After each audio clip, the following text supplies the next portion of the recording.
amigos y mis hermanos. El que no conoce la historia está condenado a repetirla. Es una de las frases más conocidas por toda la humanidad, ya que muestra una acción de ignorancia y de insistencia por aceptar o rechazar la verdad ya vivida por otra persona. Cada acción, cada decisión tomada por nosotros repercutirá, sea bueno o malo, en el futuro. Siempre va a pasar así. Han existido muchas generaciones a través de toda la historia de la humanidad. La palabra de Dios en Éxodo capítulo 20, versículo 5, hace mención sobre generación, sobre la palabra generación, alusión a la tercera y cuarta generación. Y actualmente existen una clasificación en cuanto a las generaciones. Por ejemplo, la generación más antigua es la conocida como Silent Generation, a la que pertenecen todos los nacidos entre 1930 y 1948. Esta generación se marca en el punto del inicio de la Segunda Guerra Mundial y es una de las generaciones que tuvo menor cantidad de personas a causa de la tasa de mortalidad de los niños, pues por la situación en la que vivían. La siguiente generación que le siguió a esa fue la Baby Boom, la cual inició desde 1949 hasta 1968. Estos fueron los primeros años de paz después de la posguerra, en el cual las parejas pudieron tener hijos en paz y tranquilidad. Fue la primera generación que pudo disfrutar de los coches. La siguiente generación es la generación X, que se da desde 1969 hasta 1980. Esta generación vivió los primeros grandes avances tecnológicos y comenzaron a familiarizarse con los ordenadores y descubrieron el enorme potencial que se podía tener al utilizar estos elementos. Una de las más recientes es la generación de los millennials, que va desde 1981 hasta 1993. Esta generación vivió el inicio de la digitalización y una de las más actuales es la generación Z, que va desde 1994 al 2010. Esta última generación aprendió o básicamente nació cuando ya estaba la digitalización y es una de las que más ha aprovechado estos elementos que se han desarrollado actualmente. Pero a pesar de haber pasado tantas generaciones desde Adán hasta el día de hoy, se siguen repitiendo la misma historia, se siguen repitiendo los mismos errores y la rapidez con la que olvidamos a Dios es absurda. El hombre no quiere conocer a Dios. La humanidad se empeña en alejarse de Dios, sabiendo que Él nos ama. Él ha brindado su amor, ha expresado su profundo y sincero amor al enviar a Jesucristo, nuestro Salvador, para darnos la vida, para darnos la oportunidad de que podamos ir al cielo. Pero nosotros, ¿qué hacemos? Lo despreciamos. Apenas tenemos la oportunidad, nos escapamos, nos escondemos, huimos ante la presencia de Dios. Hacemos lo contrario de lo que Él espera que hagamos. Esa es la condición en la que nosotros nos encontramos, en la que de querer hacer lo que nos gusta. Pero hay algo que al hombre no le gusta. Nos gusta llevar la contraria. No nos gusta que nos digan que no. Cuando nos dicen no, nosotros decimos sí. Cuando Dios nos dice que no, es por amor, es porque no quiere vernos sufrir, es porque quiere lo mejor para nosotros. Y desde Adán y Eva, el ser humano viene haciendo exactamente lo mismo. Lo más extraño es que cada vez que nos alejamos de Dios, las cosas terminan mal, pero seguimos caprichosamente en la misma dirección de ignorar cada gesto de amor, de ignorar cada gesto que Dios da al hombre para podernos acercar a Él. Queremos hacer lo que nos gusta, queremos hacer lo que nos complace, lo que nos hace sentir bien. Las generaciones del pasado no son muy diferentes a las que se viven hoy día, a las que están naciendo hoy día. Si bien pudimos ver en Jueces capítulo 2, versículo 10, una generación que había nacido y que no conocía a Dios. Además de eso, no le interesaba conocer a Dios. Algo muy similar a lo que se vive hoy día. Los jóvenes de hoy, las personas que viven hoy, que nacen, que viven actualmente, no quieren conocer a Dios. Ponen una barrera delante de ellos y de Dios. Rechazan el llamado o los llamados que nuestro Salvador nos hace. Vamos a volverlo a leer. Jueces capítulo 2, versículo 10. También murió toda aquella generación y surgió otra que no conocía al Señor, ni sabía lo que Él había hecho por Israel. Si bien podemos ver, la historia bíblica nos presenta a un Dios misericordioso que siempre ha tratado de que su pueblo sea uno solo y que siga siempre obedeciendo o haciendo su voluntad. Pero aquí vemos un pueblo, una generación completa que no conocía a Dios, que no sabía quién era Dios. Algo muy parecido a una historia que podemos encontrar en Éxodo, con la historia del faraón, el cual rechazó a Dios, el cual rechazó el llamado de Dios. Sus palabras fueron: ¿quién es Dios? Yo no conozco a Dios, no tengo por qué obedecerle. Asimismo, esta generación no quería conocer a Dios, no quería hacer su voluntad. Pero la historia no termina ahí, sigue diciendo la palabra de Dios en el versículo 11. Después los hijos de Israel hicieron lo malo ante los ojos de Dios y sirvieron a los Baales. Dejaron a Jehová, el Dios de sus padres, que los había sacado de la tierra de Egipto, y se fueron tras otros dioses, los dioses de los pueblos que estaban en sus alrededores, a los cuales adoraron y provocaron la ira de Jehová.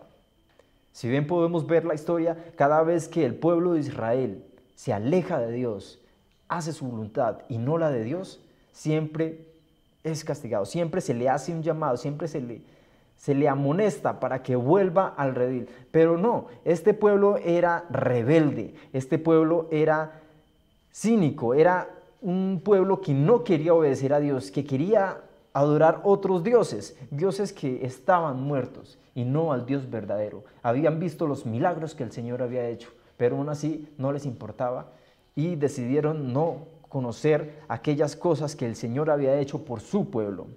Sigue diciendo: y dejaron a Jehová y adoraron a Baal y a Astarot, dioses paganos, dioses que no tienen vida. Sigue diciendo: y se encendió contra Israel el furor de Jehová, el cual los entregó en manos de los robadores, que los despojaron y los vendió en manos de sus enemigos de alrededor, y no pudieron ya hacer frente a sus enemigos. Por donde quiera que salía al pueblo de Israel le iba mal. ¿Por qué? Por haber desobedecido a Dios, por haber adorado otros ídolos, por haber introducido el pecado en el pueblo, en sus vidas. El versículo 16 nos dice que Dios levantó jueces para librar de la mano de aquellos que los despojaban, pero ellos no escuchaban a esos jueces. Y aún así Dios expresaba su amor enviando a estos hombres para que dirigieran a su pueblo, para que liberaran a su pueblo. Pero cuando ya ellos iban obedeciendo, iban aceptando la palabra de Dios y aquel juez moría, ellos volvían al pecado en el cual vivían, y aún peor, así cometían peores pecados que sus padres. Dice el versículo 17: pero tampoco oyeron a sus jueces, sino que fueron tras otros dioses ajenos. Vamos a continuar con el versículo 19. Mas acontecía que al morir el juez, ellos volvían atrás y se corrompían más que sus padres, siguiendo dioses ajenos para servirles, e inclinaciones delante de ellos, y no se apartaban de sus obras ni de su obstinado camino. ¿Qué camino estamos cogiendo nosotros? ¿El camino equivocado o el camino que nos lleva a la salvación? Este pueblo estaba siguiendo el camino de la perdición, no quería obedecer a Dios. Sabemos que Dios es un Dios amoroso, un Dios que solamente quiere darnos la paz, paz que el mundo no puede dar. Sabemos que el Dios que nosotros conocemos quiere darnos amor, tranquilidad y la oportunidad de que podamos vivir eternamente. Esto lo sabía el pueblo de Israel, pero no quería aceptarlo. Nosotros lo sabemos y podemos tomar la decisión de seguir a Jehová como Él nos lo pide. Pero aún así, en su condición de desobediencia y rebeldía, Dios los seguía amando. Y ahora en la actualidad, las generaciones tampoco no son tan... No les interesa saber de Dios. Viven sus vidas en desenfreno, haciendo lo que mejor les parece, sin tener ni siquiera un pensamiento de que ofenden a Dios. Y el enemigo trabaja a la par para no permitir que aquellas personas que quieren seguir a Dios vayan a Él tranquilamente. Trata de acabarnos, trata de volvernos añicos, con el propósito de alejarnos completamente de Dios. La depravación total es la definición verdadera de la condición humana como consecuencia del pecado de Adán. La humanidad está contaminada por el pecado en todas las áreas de su vida. La mente, las emociones y su voluntad están contaminadas. Siempre pensamos, sentimos y elegimos el pecado. Esa es la condición en la que nosotros nos encontramos. Esa es la condición en la que nosotros nos encontramos y esa es la condición en la que el ser humano vive actualmente. ¿Pero por qué? ¿Por qué la palabra dice en Salmos capítulo 53, versículo 3, que no hay nada bueno en el hombre? Que el hombre no puede hacer nada bueno. ¿Por qué? Porque desde que Adán pecó, desde que el hombre pecó, Adán y Eva pecaron, recibieron esa herencia pecaminosa, recibieron esa heredad pecaminosa. Por cuanto por uno entró el pecado, asimismo el pecado pasó a todos, por cuanto todos pecaron, dice la palabra de Dios. Es interesante ver esta percepción de por qué el hombre decide hacer el mal. El hombre tiene libre albedrío y esto es bueno. Este es un derecho que nos da el cielo, la capacidad de decidir. Tú decides si quieres hacer el mal o si quieres hacer el bien. Todos podemos elegir, todos tenemos esa capacidad y todos podemos escoger un camino diferente al mal. Pero siempre nuestro pensamiento va a ser hacia el pecado. Esa es la naturaleza del hombre, pero esa naturaleza se puede cambiar. Se ha demostrado. Y la Biblia es muy clara dando ejemplo de hombres que dieron su vida por hacer la voluntad de Dios. ¿Y cuál fue su recompensa? La vida eterna. Hay algo muy interesante que nos dice Juan 3:19 y que nos señala lo que acabamos de decir. Dice, y esta es la condenación, que la luz vino al mundo y los hombres amaron más las tinieblas que la luz, porque sus obras eran malas. La luz vino al mundo, Jesucristo nuestro Salvador vino al mundo a darnos la vida, pero el hombre decidió amar más las tinieblas. ¿Será que esta generación que vive hoy ama más las tinieblas que al Salvador, que a la luz? Dios permita que si esto es así, pueda cambiar. Y estas cosas, esto hace que no podamos entender lo que Dios nos quiere dar a mostrar. Primera de Corintios capítulo 2, versículo 14 nos dice, pero el hombre natural no percibe las cosas que son del Espíritu de Dios, porque para él son locura y no las puede entender, porque se han de discernir espiritualmente. ¿Quieres aceptar la verdad? ¿Quieres conocer más de la palabra de Dios? ¿Quieres conocer aquella cosa espiritual que Dios nos ofrece? Entrégate al Salvador. Busca de Dios cada mañana. Búscale cada segundo. Que tu mente solamente sea pensar en las cosas del cielo, no en las cosas de la tierra. El enemigo solamente quiere mostrarnos algo aparentemente bueno, pero que su fin es la destrucción, a comparación de lo que nos ofrece Dios. Nosotros conocemos la historia que vivieron nuestros antepasados, pero aún así metemos la cabeza donde está la maldad. Vamos y nos metemos donde está el pecado. Aunque sabemos que la jugada va a terminar mal, no nos interesa. De todos modos, queremos hacer lo malo. Nosotros hemos conocido la verdad. Estamos conociendo la verdad. Sabemos qué es lo bueno y sabemos qué es lo malo. Pero cuando la tentación llega a nuestra vida, muchas veces tomamos la decisión de meter la cabeza, de meter las patas y volver a hacer lo que alguna vez llegamos a hacer. Y nada nos para porque sentimos algo básicamente como una satisfacción de haber hecho el mal. Pero eso es lo que no debemos hacer nosotros, eso es lo que Dios no quiere que nosotros hagamos. El enemigo de Dios y nuestro enemigo no es creativo. Es más, es un poco persistente. Las tentaciones no son nuevas. Las tentaciones son las mismas que nos han venido acompañando desde siempre.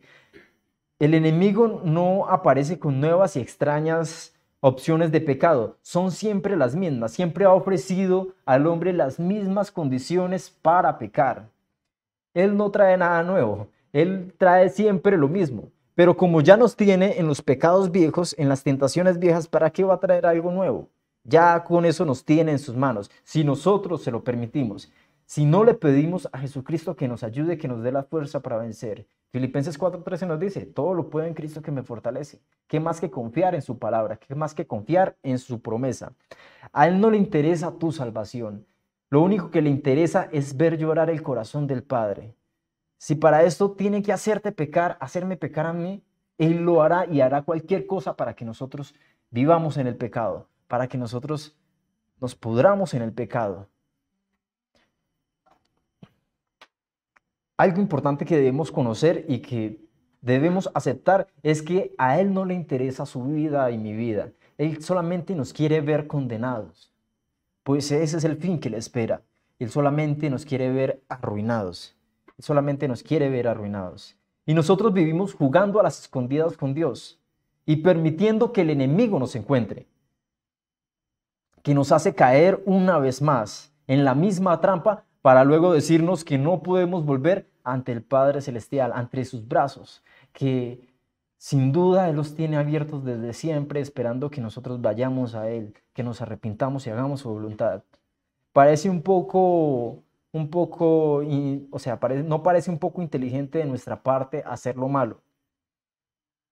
Y lo peor de todo es que a pesar de lo que sabemos teóricamente sobre Dios, seguimos creyendo en las mentiras de Satanás. Vemos a diario cantidad de cosas que Satanás nos muestra y nosotros cedemos muchas veces a la tentación. La historia de la nueva generación de Israel en la Biblia se nos da con la seguridad de que Dios nos ama. Se muestra el amor reflejado hacia la humanidad. Y ese amor, aunque nosotros vivamos con errores, ese amor se expresa al ser humano con el fin de que nosotros podamos ir a Él. Si bien podemos ver en la historia de esta nueva generación que se presenta en Jueces capítulo 2, versículo 10, vemos que Dios siempre estuvo presente, vemos que Dios siempre estuvo pendiente de su pueblo, escuchaba a su pueblo que pedía ayuda por su sufrimiento y aún así el Salvador en su misericordia iba a ayudarlos, pero ellos seguían rechazándolo. Hoy el Señor nos quiere ayudar a nosotros, hoy el Señor extiende su mano, hoy el Señor no nos castiga así como castigaba al pueblo, pero mis hermanos, cada acto trae su consecuencia y tarde que temprano esa consecuencia va a llegar si no abandonamos el pecado. Es una realidad. Si no abandonamos el pecado, la condenación nos espera. Dios espera nuestro arrepentimiento y nuestra confesión para que podamos ser salvos. Primera de Juan capítulo 1 versículo 9 nos dice, si confesamos nuestros pecados, Él es fiel y justo para perdonarnos y limpiarnos de todo mal. ¿Qué esperamos nosotros para pedir perdón? ¿Qué esperamos nosotros para arrepentirnos? ¿Qué es el arrepentimiento? Es sentir dolor por el pecado y abandonarlo. ¿Qué es lo que nosotros debemos hacer? Mientras actuamos día tras día como quien no conoce a Jehová ni las obras que Él hizo, la tarea de salvación queda truncada, queda imposibilitada. Nuestra decisión es la única fuerza del universo que ata las manos del Creador. Nuestra voluntad, si nosotros no permitimos que el Señor llegue a nuestra vida, el Señor no puede cambiar, el Señor no nos puede restaurar. Pero si nosotros decidimos poner nuestra voluntad en sus manos, Él hará grandes cosas con nosotros. Él nos transformará y nos hará hombres nuevos, hombres para el reino de Dios. Y cuando seamos hombres para el reino de Dios, buscaremos el bien de los demás, buscaremos que las personas que no conocen a Cristo vengan a sus pies, conozcan ese amor puro y verdadero y puedan ser salvas también. Debemos tomar una decisión. Debemos tomar hoy la decisión, no por complacer a alguien más, sino porque verdaderamente amo y quiero estar cerca de queremos estar cerca de nuestro Salvador. Seguramente, querido amigo, quieres acercarte. Seguramente, querido hermano, te has alejado de Dios. Pero no te preocupes, el Señor está a la puerta. Está con los brazos abiertos esperando que nosotros nos arrepintamos, esperando que nosotros hagamos su voluntad. ¿Qué esperas para ir a nuestro Dios? No importa lo que el enemigo quiera hacerte creer, no importa lo que el enemigo quiera meter en tu mente. Si confiamos en sus promesas, si creemos verdaderamente en sus promesas, vamos a saber que podemos ir a Él sin ningún problema, tal como estamos. Él nos va a cambiar, Él nos va a transformar. Querido amigo, no juegues con tu salvación. No hay muchas oportunidades aquí en la tierra. No hay una oportunidad que me diga que si yo me quedo aquí en la tierra obedeciendo lo que el enemigo quiere, voy a vivir eternamente y voy a vivir felizmente. En cambio, Dios nos ofrece la oportunidad de cambiar nuestra vida, de cambiar aquello que nosotros llevamos en nuestro corazón, aquella vida carnal. Él puede transformarla, Él puede cambiarnos. Él quiere y te ofrece la salvación. Entrégate a Jesús. No esperes más. Mañana puede ser demasiado tarde. Toma tu decisión si todavía no la has tomado. No esperes a que el enemigo arrebate tu vida. Entrégate a Jesús hoy. Dios te bendiga.